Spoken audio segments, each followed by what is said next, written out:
Labrīt, mīļie brāļi un māsas. Priecājos būt kopā ar jums. Mums šodien brīnišķīgs bērnu pulciņš ir un par paļāvību. Jā, paļāvību uz Dievu. To mums visiem jāmācās ir un jāapgūst mūsu dzīves laikā. Un mums šis lūkšana nedēļas noslēgumā ir tāds brīnišķīgs temats pēc otrās atnākšanas, jeb mūžīgā dzīve ar Jēzu jaunajās debesīs un jaunajā zemē. Jūs tur arī kaut ko redzat, jā? Ir. Viss kārtībā. Jā. Un tas ir tāds temats, par ko bieži vien ir kādi jautājumi. Nu, kā tur būs? Vai tur būs tas, un vai tur nebūs kaut kas cits? Bībele saka diezgan skaidri, ka tur nebūs nāves, ciešanu, slimību un viss tas, kas saistās ar grēku un visu slikto, kas nāk no šīs grēkā krišanas. Un Ebrejiem 11. nodaļa, 13. līdz 16. pants. Šie visi ir miruši ticībā, apsolītās lietas nesaņēmuši, bet no tālienes tās redzēdam un sveikdam un apliecinājuši, ka viņi ir svešinieki un piemājotāji virs zemes. Tātad vispirms stāsts ir par cilvēkiem, kuri ir aizgājuši dusēt, ja miruši ticībā uz Dievu. Un viņi nav saņēmuši šajā zemes dzīvē to, ko Dievs ir apsolījis. Ir lietas, ko viņi ir saņēmuši, bet to pašu lielāko viņi vēl nav saņēmuši. Bet no tālienes tās redzēdam un sveikdami. Droši vien, kad mēs ceļojam, tad arī ir iespējams, kur ir tāds labs skats, redzēt diezgan tālu. Es arī esmu ceļojis, un viens no tādiem iespaidīgiem ceļojumiem bija Vācijā, kad mēs apmeklējam Lutera vietas, kur Mārtiņš Luters ir dzīvojis un kalpojis. Un Vartburgas pils bija redzama kādus 30 kilometrus. Pirms mēs nokļuvām šajā pilsētā. Viņi ir tādā kalna galā, balta pils ar lieliem mūriem. Mums jau bija priekšstats pat no 25-30 kilometriem bija kaut kāds neliels priekšstats par šo pili. Protams, tad, kad mēs tur nokļuvām, tad bija pavisam cits skats, un mēs redzējām visu šos zāles un telpas un pagalmus un daudz ko citu, kas bija šajā pilī, un tur viņi tiešām bija iespaidīgi ar paceļamu tiltu un visu pārējo. Un Mārtiņš Luters šajā pilī tūkoja jauno derību no grieķu valodas uz vācu valodu. Un arī šeit ir sacīts, ka tie ticīgie ceļinieki tā kā pa lielu gabalu ir redzējuši, tā kā tāda nojausma ir bijusi, un viņi ir apliecinājuši, ka ir svešinieki un piemājotāji virs zemes, ka viņi dodās uz šo mērķi, ka šīs nav viņu īstās mājas. Es kādreiz iegādājos automašīnu, un man automehāniķis jautāja, vai tā ir tava mašīna? Es teicu, jā, protams, dokumenti ir uz manu vārdu. Viņš saka, nē, es jautāju, vai tā ir tavējā mašīna? Es saku, ir manējā. Viņš saka, nē, es domāju, vai tā ir tā, ko tu gribēji, vai tā ir tā, par kuru tu biji iedomājies, ka tā būtu tā labākā priekš tevis. Un tad es saku, jā, tā ir tā. Tā ir tā. Un šeit arī šie cilvēki apliecina, ka tas sapnis, tā vīzija, tas, ko Dievs ir devis, ka viņi to ir pieņēmuši. 15. pāns. Un ja viņi būtu domājuši par to zemi, no kuras bija izgājuši, tad viņiem būtu bijis laiks atgriezties. Citiem vārdiem sakot, ja viņi domātu tikai par šo zemes dzīvi, tad viņi būtu daudz ko zaudējuši. Bet tie tiecas pēc labākas, tas ir debesu tēvijas, tāpēc arī Dievs netur par kaunu, ka tie viņi sauc par savu Dievu, jo viņš tiem sagatavojas pilsētu, mūžīgu pilsētu. Un šeit jūs redzat, ir tāds brīnišķīgs apsolījums, kad Dievs viņi tiecās pēc kaut kā labāka, pēc tā, kas nav šajā zemes dzīvē tādā mērā pieejams, un pēc debesu dzimtenes. Un tā kā viņi ir izvēlējušies Jēzu Kristu, tad Dievs netur to par kaunu būt par viņiem, par Dievu. Un viņš viņiem ir arī sagatavojis šo nākotni, par ko Jēzus Kristus sacīja, jūsu sirds, lai neizbīsts un neiztrūksts, vai gan es jums neesmu sacījis, kad es noeju jums vietu sataisīt, un kad es būšu sataisījis, tad es nākšu atkal un ņemšu jūs pie sevis, lai tur, kur es esmu, būtu arī jūs. Un šodien mums ir arī lasījums no lielās cīņas grāmata, lielā cīņa no šīs grāmatas noslēguma daļas.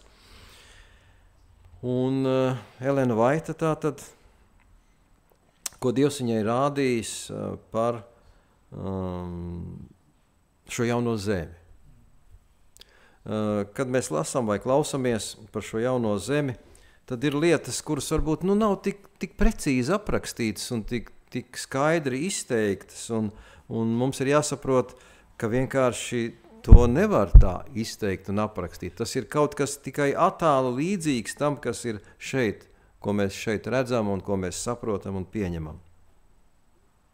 Un tā šeit ir rakstīts. Dabā un Dieva attiecībās ar cilvēkiem mēs viņa attēlu redzam kā spoguli atstarot.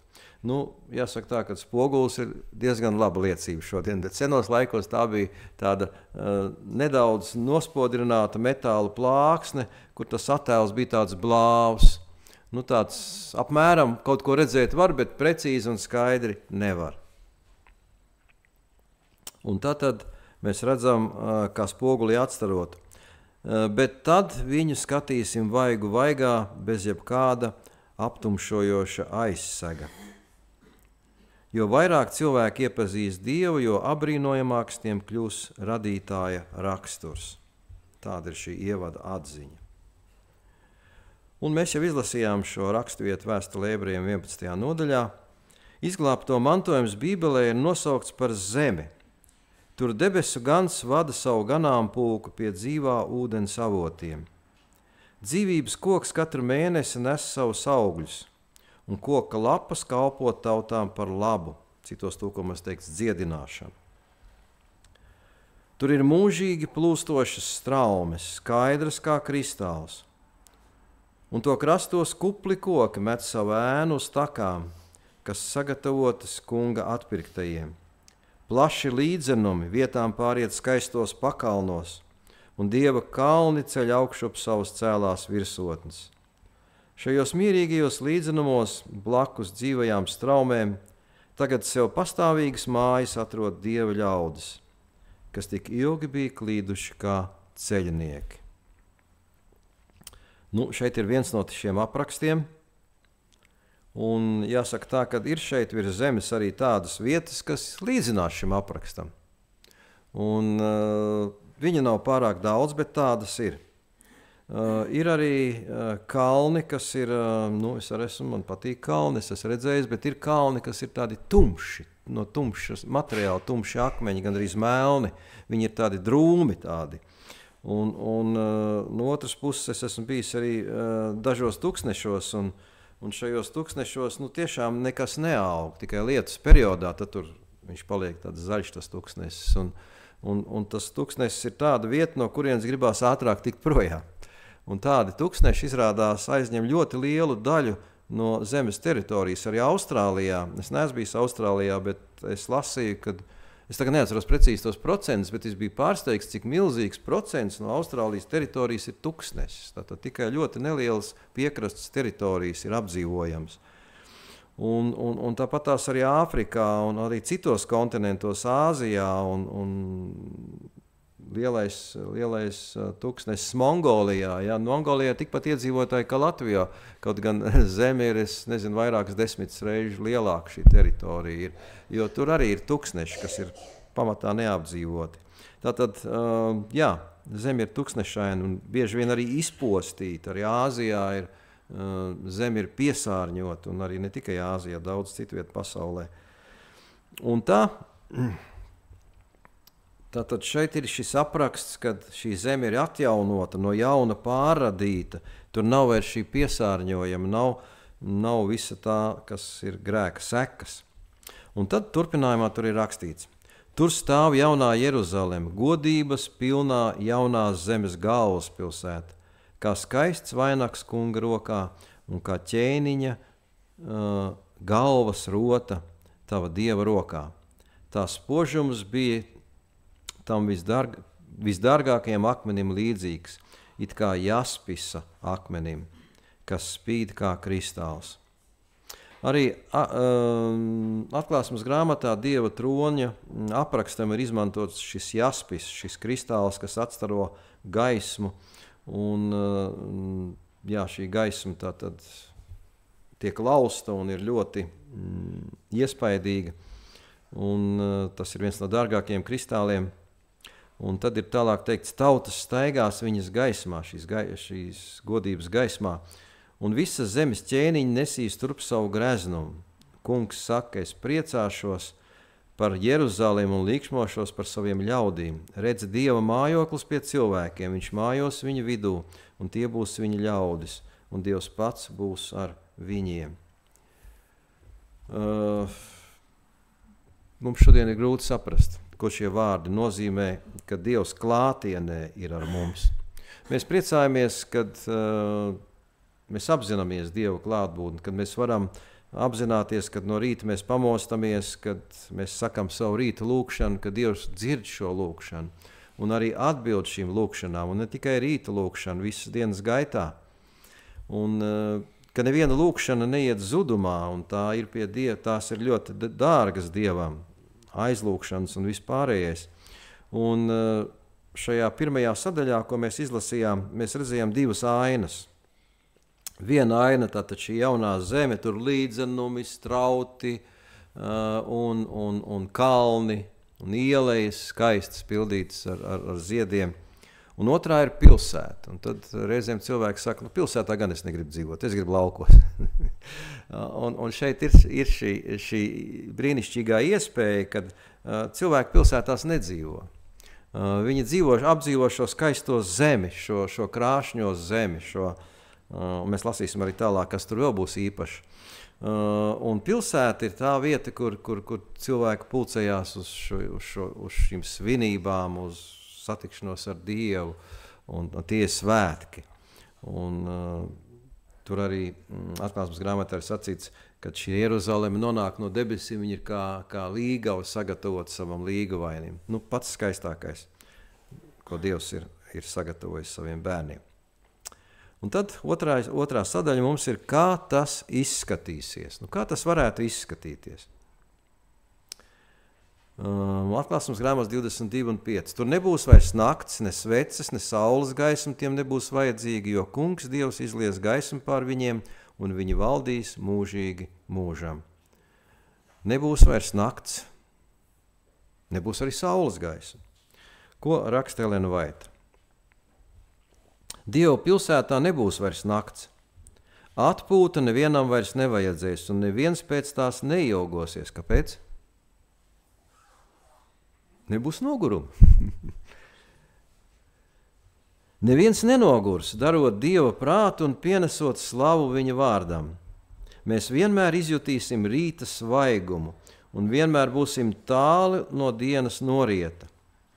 Tur nebūs vairs nakts, ne sveces, ne saules gaisma, tiem nebūs vajadzīgi, jo Kungs Dievs izlies gaismu pār viņiem. Saules gaisma aizstās mirdzums, kas nebūs mokoši zilbinoši. Tomēr daudzkārt pārspēs mūsu dienas vidus spožumu. Grūti to ir tā aptvert. Ja jūs esat mēģinājuši skatīties tādā spožā saulē, tad ir skaidrs, ka nevaram mēs tur paskatīties. Tur neko nevar saprast. Bet šī gaisma būs spožāka un tomēr nebūs žilbinoša.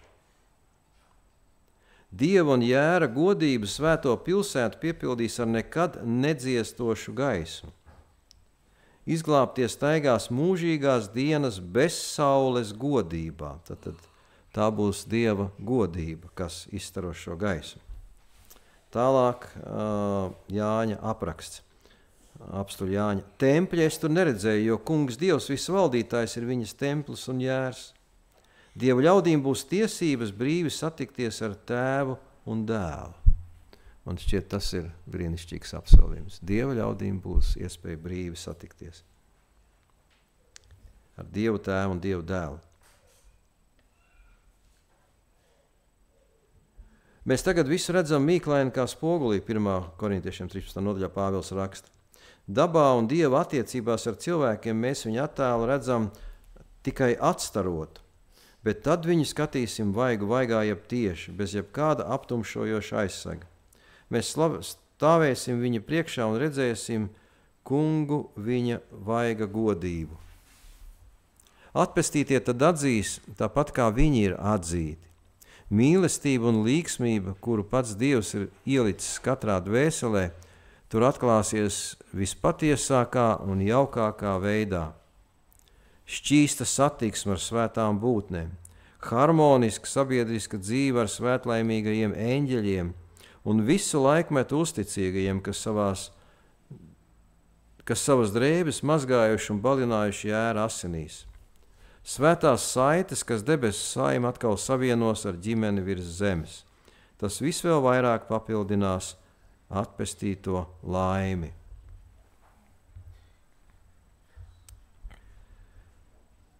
Tur nemirstīgo prāts nekad nepagurs priecāties, domājot par radošā spēka brīnumiem un glābjošās mīlestības noslēpumiem.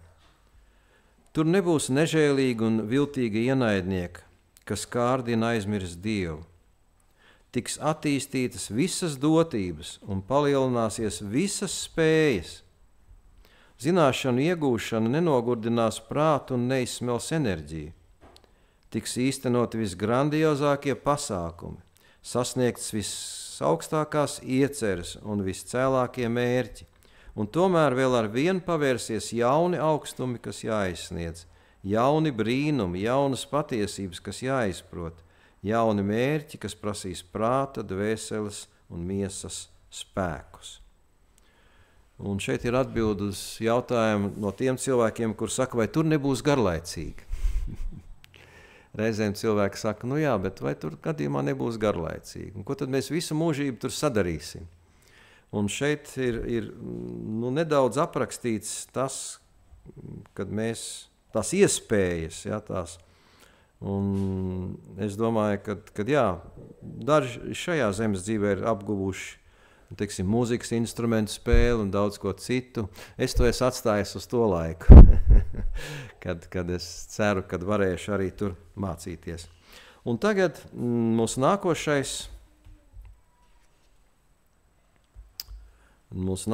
sadaļa, noslēdzošā ir mūžības prieks. Dieva izglābto studijām būs atvērtas visas universa bagātības. No nāves saitēm atraisīti tie dosies nenogurstošos lidojumos uz tālām planētām, pasaulē, kas skuma redzot cilvēces ciešanas un līksmojās dziesmās, saņemdams vēsti par kādas dvēseles izglābšanu. Neizsakāmā sadraudzībā zemes bērni iepazīsies ar nekritušo būtņu priekiem un gudrību. Tās dalīsies atziņu un saprāta bagātībās, kas iegūtas laikmetos, pārdomājot Dieva roku darbus. Ar neaptumšot skati viņi vēros radības godību, saules un zvaigznes, to sistēmas, ka tās noteiktā kustībā riņķo ap Dieva troni. Uz visām lietām, sākot no vissīkākās līdz vislielākajai, būs rakstīts radītāja vārds, un visur atklāsies viņa spēka varenība. Tā aizritot mūžības laikmetiem tiks gūtas aizvien pilnīgākas un brīnišķīgākas atklāsmes par Dievu un Kristu. Tādā pašā mērā, kā atzīšana pieaugs arī mīlestība, godbība un laime. Jo vairāk cilvēki iepazīst Dievu, jo apbrīnojamāks tiem kļūs radītāja raksturs. Kad Jēzus visiem atklās atpestīšanas darba noslēpumus un iepazīstinās ar sasniegumiem, kas iegūti šajā lielajā cīņā ar Sātanu, atpestītos sirds ietrīsiesies vēl kvēlākā mīlestībā un vēl jūsmīgāk tie aizskars zelta koklis. 10,000 reiz 10,000 un 1000 reiz 1000 balsu savienosies varenā, slavas un teikšanas korī. Un es dzirdēju visu radību debesīs un virs un apakš zemes, jūrā un visus, kas tur ir, sakām, tam, kas sēd goda krēslā, tam jēram, lai ir pateicība, gods, slava un vara mūžu mūžos. Lielā cīņa ir noslēgusies. Grēka un grēcinieku vairs nav. Univers ir atkal tīrs. Visā bezgalīgajā radībā pulsē harmonija un prieks. visās universa daļās no radītāja plūst dzīvība un gaisma. No vissīkākā atoma līdz vislielākajai pasaulē visas lietas, dzīvās un nedzīvās, savā neaizēnotajā skaistumā un pilnīgajā laimē liecina, ka Dievs ir mīlestība. Tāds ir šis lasījums no grāmatas Lielā cīņa noslēguma. Un arī jums šeit uz ekrāna ir redzams teksts no Atklāsmes grāmatas 5. nodaļas, 3 panti. Un es redzēju un dzirdēju, kā daudzu eņģeļu balsi visapkārt goda krēslam, dzīvām būtnēm un vecajiem. Viņu skaits bija mirjādus un tūkstoši. Kas ir mirjādas? Mirjādas ir neizskaitāms daudzums, teiksim, jūras smiltis, jūrmalas smiltis, jūs nevarat izskaitīt. Tas ir mirjādas, tas nozīmē neaprakstāms daudzums. Un cienīgs ir tas jērs, kas tapa nokauts, ņemt spēku, bagātību, gudrību, stiprumu, godu, slavu un pateicību. Un es dzirdēju visu radību debesīs virs zemes, apakš zemes jūrā un visus, kas tur ir, sakām, tam, kas sēd goda krēslā, tam jēram, lai ir pateicība, gods, slava un vara mūžu mūžos. Āmen.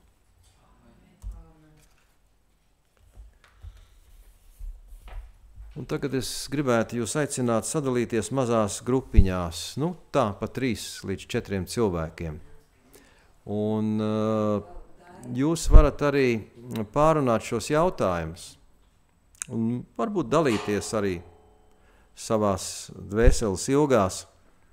Un šie jautājumi ir sekojoši.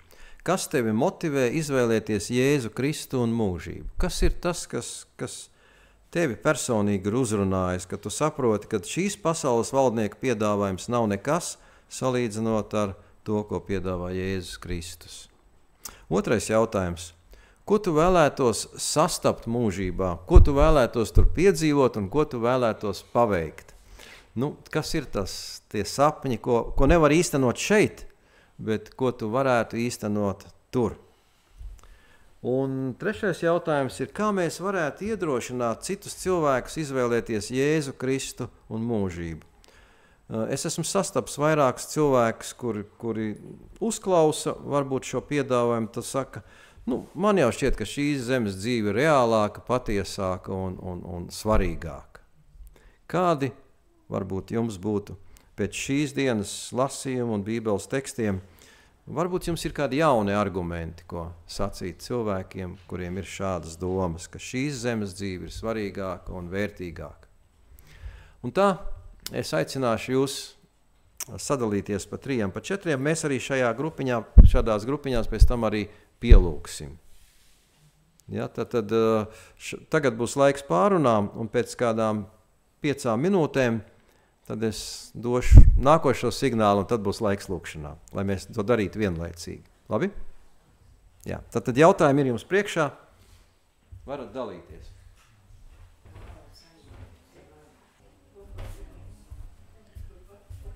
Es saprotu, ka no debesu atmosfēras nav tik viegli atgriezties uz zemes atpakaļ.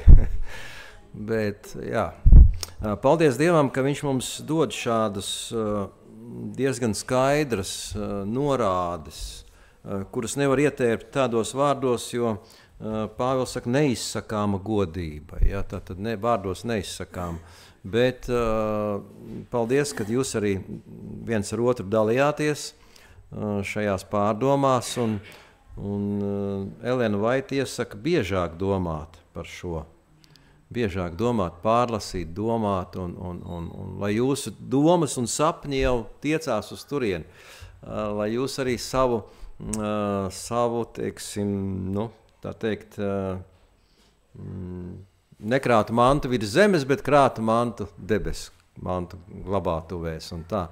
Jā, paldies jums par šo, un tagad arī tajās pašās grupiņās tagad būs laiks lūkšanām. Lūksim viens par otru, lūksim par tiem cilvēkiem, kuri mums ir mīļi un dārgi, un lūksim, lai Dievs palīdz mūsu sirdīs uzturēt dzīvu šo saikni ar debesīm. lai tad, kad mēs tur nonāktu, mēs jau būtu tieši justos kā mājās. Jo uz to mēs esam tiekušies, par to mēs esam domājuši, par to mēs esam lūguši. Tur mūsu visas ilgas ir tajā virzienā jau devušās jau, un mēs tad arī tur beidzot savienojamies ar savu glābēju, savu kungu, ar visiem mīļajiem Dieva bērniem. Tā kā lūksim par to. Tagad laiks lūkšanām.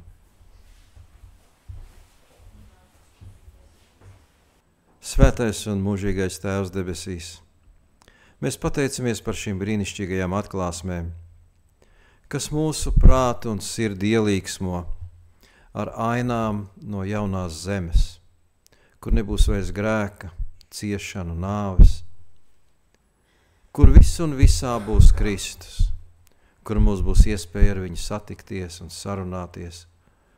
Mēs pateicamies, Kungs, par šo skaisto apsolījumu. Bet mēs gribam pateikties arī par to, kā tu līdz šejienei mūs esi vadījis, žēlojis, sargājis, nesis uz savām rokām un mēģinājis nosargāt mūsos šo cerību.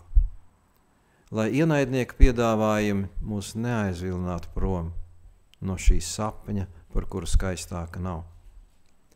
Un tāpēc mēs gribam lūgt, Kungs, palīdz, lai mūsu kājas stāv stingri uz tā ceļa, kas ved uz tavu valstību. Palīdz, Kungs, lai mūsu apņēmība un mūsu dedzība var arī citus cilvēkus iedvesmot, izvēlēties Jēzu un sekot viņam. Bet, Kungs, ne tikai dedzība un iedvesma, bet arī mīlestība. Mīlestība, par kuru tavs vārds saka, ka tā tiek cilvēka sirdī izliet ar svēto garu. Tādēļ mēs lūdzam, Kungs, piepildi mūs ar savu garu, lai tu savas mīlestības atklāsmi vari vairot šajā pasaulē caur katru no mums, to cilvēku starpā un vidū, ar kuriem mēs satiekamies dienā. Gan savās ģimenēs, gan savās darba vietās, gan ar saviem draugiem un paziņām, kuri nav iepazinuši un pieņēmuši Jēzu, bet kuriem arī tu esi sagatavojis mājokļus debesīs, lai viņus tur uzņemtu. Mēs pateicamies, Kungs, par visu šo neaptveramo žēlastību un par šo skaistumu, par kuru tu esi jau parūpējies. Un tādēļ mēs gribam lūgt, Kungs, tavu svētību šai ceļā, tavu apsardzību un žēlastību, tavu svētā garu vadību un iedrošinājumu no agra rīta līdz vēlam vakaram. Pastāvīgi, Kungs, uzticēties tev, ka tu arī mūs aizvedīs pie šī mērķa. Mēs lūdzam, Kungs, šajā ceļojumā tavu svētību. Tas, Kungs, lai tevi svētī un lai tevi pasargā. Tas, Kungs, lai apgaismo savu vaigu pār tevi un lai ir tev žēlīgs. Tas, Kungs, lai paceļ savu vaigu uz tevi un dod tev savu mieru. Mūsu Kunga Jēzus Kristus visvarenajā vārdā. Amen.